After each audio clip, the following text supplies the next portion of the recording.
On today's compilation, we'll be taking a look at employees who got brutally fired on Undercover Boss. From a manager that kept disrespecting his employees, so if you go on overtime, I can take you outside and beat you up, right? To a cashier who hated customer guts. I literally hate customers more than anything in the entire world. I hate them so much.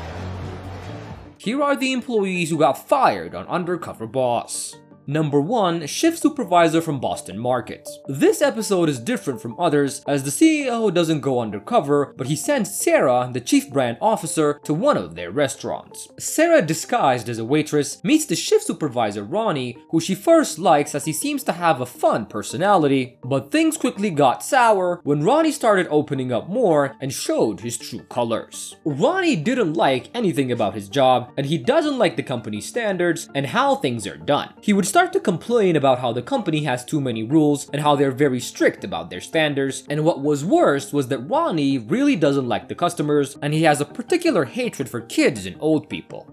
Children and old people are literally the worst I've ever seen in my entire life because none of them know what they want and they're like literally can't talk. Sarah first thought that he was joking as he called himself the Kardashian of the restaurant. I'm like the Kim Kardashian of most market. It's great. So. But she quickly realizes that he truly hates the customers. Ronnie, not knowing who he was talking to, disparages the customers, calling them the B word. They'll throw a hissy fit, and I'm just like, bitch, no. You don't have the right to do that. You can't do that.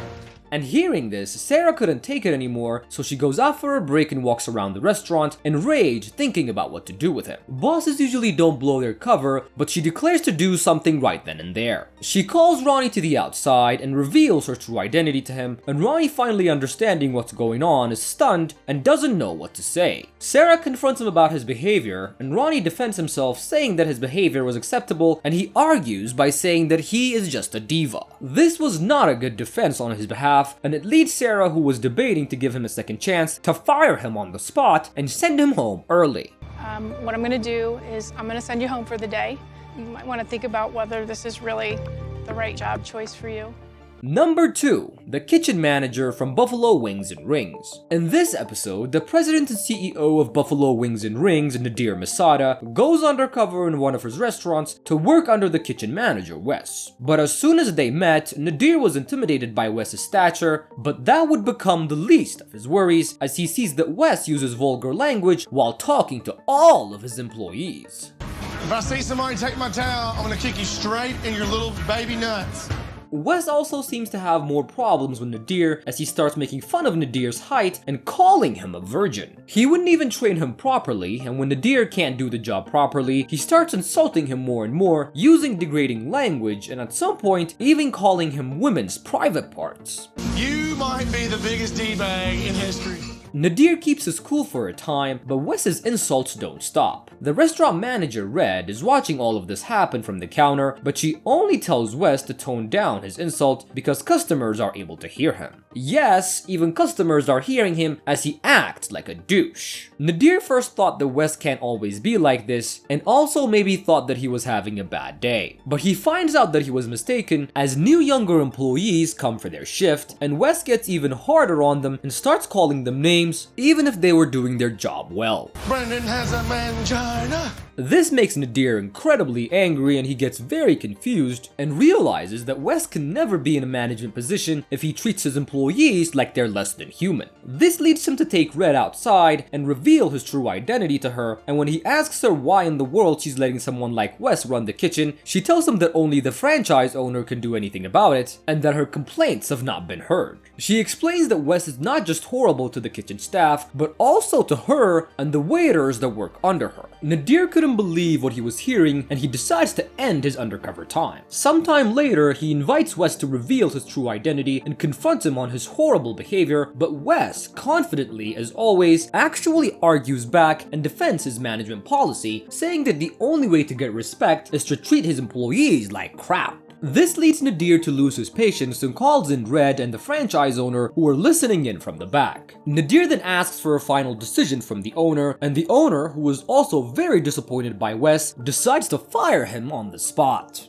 Number 3. Front Desk Associate at Retro Fitness. In this episode, the founder of Retro Fitness, Eric, is faced with his worst nightmare, which is an employee that hates and disrespects customers. Jacqueline, who works at the front desk, is the embodiment of a bad employee, and she doesn't even try to hide it. Just as they meet, she tells him that she was using her phone while working and she ignores incoming customers. And within 5 minutes of talking, she tells him that she doesn't like the customers, and she tells him that they're very obnoxious and that she sometimes wants to punch them in the face. I'm not a slave.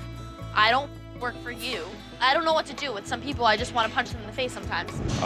You might ask what the customers did that she wants to punch them in the face, and it's because they interrupted her from using her phone and taking selfies for Instagram to ask her for information, which is technically the job that she should be performing. Eric tries to reason with her, but she tells him that if he works there for a day, he also hates the customers. She elaborates that customers are very stupid and that they should know the things that they ask about, not realizing that if they did, she wouldn't have a job to begin with. As the day continues, she instructs him to do some things, and when he doesn't do it properly because she didn't train him, she starts to insult him, even telling him that he might be brain dead. You would be literally brain dead if you can't get it. So if you look at that and can't understand it, then you should probably turn around and not do this. She also apparently has her own way of doing things, which really doesn't help him as he can't read her mind to know how things should be done. And it says on the menu, 1 pump. I always put 2.5. Tastes better, honestly. Things keep escalating as she starts to insult him more to his face and behind other employees. But Eric keeps his cool and laughs off the insults, but one customer who's been listening to the insults jumps in and tries to defend him. But this entitled employee doesn't care about what the customers have to say and threatens to fire Eric. You're so condescending and rude to me, I really can't stand it. Oh, I would never be. She then gets to another argument with a customer and starts to insult him horribly. Eric, seeing this, gets very angry, but he didn't want to blow his cover, so he leaves the establishment and goes out to call the franchise owner. After ending his undercover time, Eric finally reveals his true identity. I don't know right now.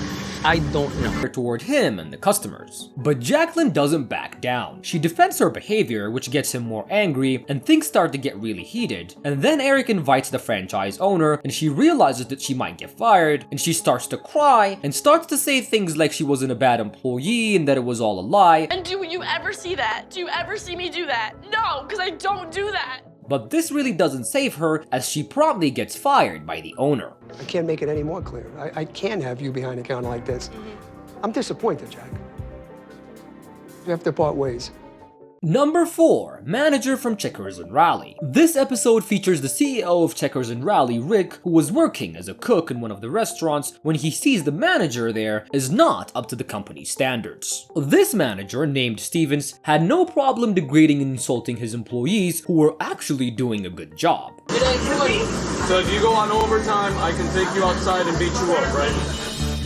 Rick also gets insulted when he was slower in the kitchen, and Todd, his trainer, is scared that he would be in trouble too, and Rick then asks if the manager is always like this or just acting up today, but the employee tells him that he was always like that. This leads Rick to take out Todd and ask him why he would work with a person like this, and Todd starts crying, saying that he doesn't want to lose his job, as he needs the money to support his family and just live with the abuse coming from his horrible manager. Rick then tells him that they'll go together and face the manager to give him the courage to stand up for himself. Rick then goes in and asks to talk to Stevens in private, believing that they can solve the matters peacefully. But Stevens was not interested in his lecture and just tells him that this is how you should run a restaurant, and argues that the only reason Rick was saying this was because he didn't know anything about the restaurant business, and this pushes Rick to the limit, and he reveals his true identity right on the spot, shocking Stevens. I'm CEO for this company.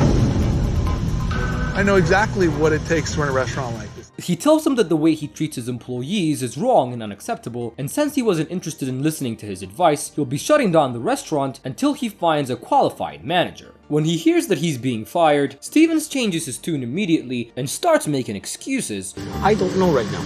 I don't know. I was on my 3rd week of training as an assistant manager.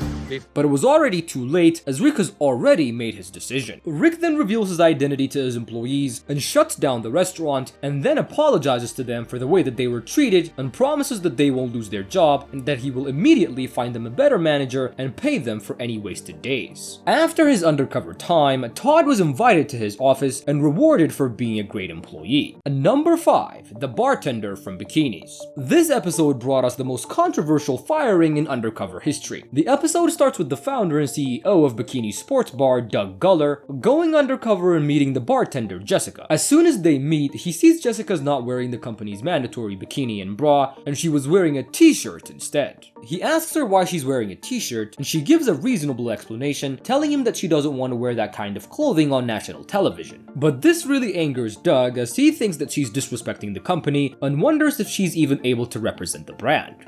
That's not what we do here at Bikinis. You wear a bikini top, jean shorts, and cowboy boots. He holds off for a moment, but throughout the day, we see that he still can't let go of it. He even doesn't like the way she interacts with customers, even though the customers like her and they have a good relationship. Later, he gets even more angrier when he learns that she doesn't like the job and feels as though it objectifies women too much, and that she's planning to leave the company as soon as she gets another job. Definitely not going to be permanent. I'm on the search right now, so as soon as someone bites on my resume, then. After his undercover time was over, he invites her to his office and tells her that he had the most disappointing experience with her, and also tells her that she doesn't represent the company well and fires her on the spot. I'm sorry, Jessica. It's not working out. Today's your last day. Jessica couldn't believe what she was hearing and leaves the meeting angry and crying. This episode of Undercover Boss was hated by many, as people didn't think that it was reasonable to fire a good employee because she didn't want to be seen half naked on TV. And Doug's business philosophy though did not work, as bikinis went under in 2018. And this concludes our list of employees who got fired on Undercover Boss.